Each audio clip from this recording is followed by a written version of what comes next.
I mean, we had a lot of second string guys play 90%, 85% of the snaps.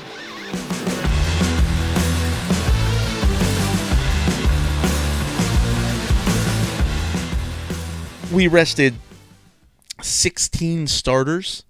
I think 6 of them ended up on the inactive list, and another 10 dressed but did not play. And then you had a guy like Xavier Worthy who played 1 play. You had a guy like Noah Gray who played 3 plays. You had a guy like who was another one? Oh, Turk Wharton, 3 plays. So you have these guys. So we did not play 16, but then there's like an additional 3 or 4 guys that started the game but didn't. Oh, Creed Humphrey played a drive, then we pulled him. You know what I mean? It's those kind of things. So we rested as many people as we could without taking everyone off the field. You know, but yeah, we came away with no injuries, which was the goal. That was the goal of Week 18. You already got the number 1 seed clinched. Your goal is to walk away injury free, and we kind of did that. We're going to be a little bit healthier. Big news right now is we talked about it a little bit last week. McCole Hardman and Jalen Watson, both of their 21-day, the windows were open for both of them to return on the 21-day window. I don't know. You get what I'm saying. The 21-day window was opened to return from IR for both of them. That's how I want to say it. That sounds correct. So Jalen Watson's been running routes. He was at practice on Friday. He was at practice. He's at practice today. Wait, no, they have off week this week. I don't know. He was at the last couple of practices. He actually participated in practices. So I'm assuming that he will be ready to go, if not in the divisional round, by the AFC Championship round, which I fully believe we're going to get to. I don't have any doubt in my heart that we're not going to be able to get to yet another AFC Championship at the Arrowhead Invitational from GEHA Field at Arrowhead Stadium. So, yeah, man. Yeah, I agree. Dare I say stoked? He dares. I dare. That's crazy. That's crazy. Is there anything you want to talk about the game? Like, they said it was a shutout, but we did get a touchdown. Did we? We handed it to the other team. We handed it to him. So I don't know why that's not on the stat lines for defensive guys. Man, so here's the thing. We could talk about the Chiefs like losing the game and stuff. Realistically, the thing I want to talk about most is not a reflection of the game, because really there is nothing we can take away from that game. There's absolutely zero we can take away from that game. Maybe a little bit of, like, we found out a little bit about some of our linemen, right? Like Hunter Norzad had a fantastic game. He, I think he had 24 pass blocking snaps, I think is what it wound up being. I said a different number earlier today when we were talking. Yeah. But out of 24 pass blocking snaps, he allowed 0 pressures and had an 82.8 PFF grade, or 82.1, something like that, which is fantastic. It's his first game in the NFL, and he played absolutely lights out. We did find out. And against a decent defensive team, defensive line. Well, and not just that, like a team that was in do or die mode. Yeah, like just a team they're that literally playing for their playoff lives. Mm-hmm. Literally playing for their playoff lives. It was good to see that for like most of the game, like they were still playing like Patrick Mahomes was on the other side of the ball. Yeah.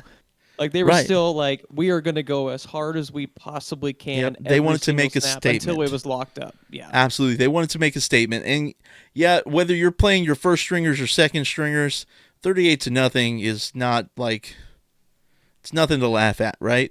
But again, man, it shows that we don't have as much depth at offensive line as we think we do, as we thought we do. Donovan Smith, not Donovan Smith. I'm so sorry. DJ Humphries, Wanye Morris, Kingsley Sumatia. Like those guys are just not it. They're not the answer we need, right? Jawan Taylor got some much needed rest in that knee of his. Chris Jones resting the calf. You have Derek Nottie, who actually did he play? He played a few snaps, but he's still nursing that hamstring.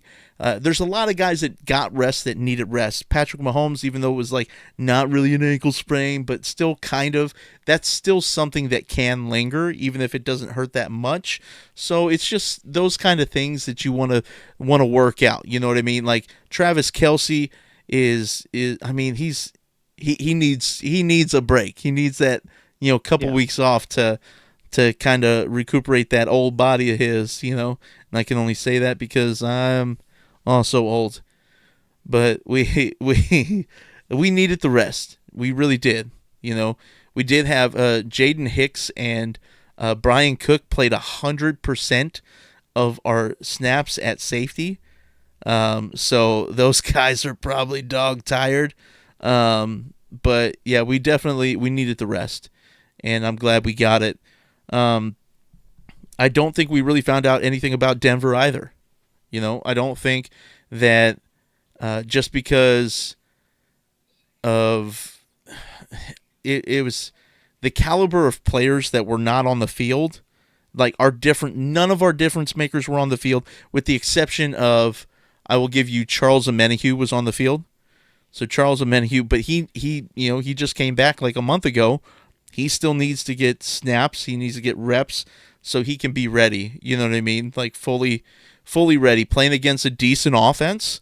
They were playing against, our defense was playing against their starters. There was that one freak touchdown for the Denver Broncos that touched two of our defenders' hands.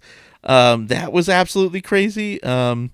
Just some weird stuff. I talked really high and mighty on Carson Wentz and absolutely wiping the floor with the Broncos.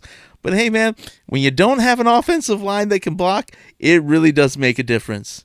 Really does make a difference, which shows all the more that Joe Thuney is a very special player. So we found out a little bit about Joe Thuney, that he is a special player. We found out about Patrick Mahomes. He is a special player, right? Those guys didn't even play, but we found out about their character and their ability to actually play and do well in that game, right? Mm-hmm. So, yeah, man, I think go ahead. For the Broncos, like I've been seeing over the past day or so about how Bo Nix showed a lot of composure. Looks like a veteran playing for the playoffs. Like it was a do or die situation. I think that a lot of that's just a little overblown. I think that you can, he is a rookie, so I think there is a lot to be said for that in a lot of ways. But at the same time, he was playing against a shell of what we have to offer, just the bare bones what we have, and that one touchdown wasn't even his. Right. It could have been just as easily going the other way. Right. So very easily. But I mean, that's still 31 points, but still, I think that he did look good, and that's good for them, good for Denver. But I told you guys months ago. Yeah, I told you guys months ago. I think Bo Nix is the answer in Denver. I really do. Yeah. He's playing really well. He's got a very level head on his shoulder. There was a point in the game where he was yelling at Sean Payton on the sideline about something going on. Like Russell Wilson would just get yelled at by Sean Payton, take it, and just kind of deal with it. Like Bo Nix is out there yelling back at Sean Payton. He's passionate, right? And that's what the game needs, passionate players. The game needs people that love what they do enough to put their heart and soul into it, because then that's when you get guys like Travis Kelce, Patrick Mahomes. You get guys like Lamar Jackson. You get guys like Saquon Barkley. You get guys like Josh Allen. You get guys like, as much as I hate to say it, Joe Burrow. Like Joe Burrow led the league in passing yards, completions, touchdowns, and completion percentage. But there's also a culture thing that goes with that, right? And I think Denver's building a very good culture with Bo Nix. Like the guys around him want to play for him, and he's putting his heart and soul. When he's over there yelling at Sean Payton, he's not there trying to show up Sean Payton. He's there like trying to win games, right? And so you get those other players that see this and they're like, "Hey, he's fighting for us. We need to be fighting for him as well." So that's something cool to see. Because you really haven't seen anything like that in Denver since Peyton Manning, which was almost a decade ago, which is kind of crazy. It's 9 years ago right now. 9 years ago. So, yeah, man, kind of nutty.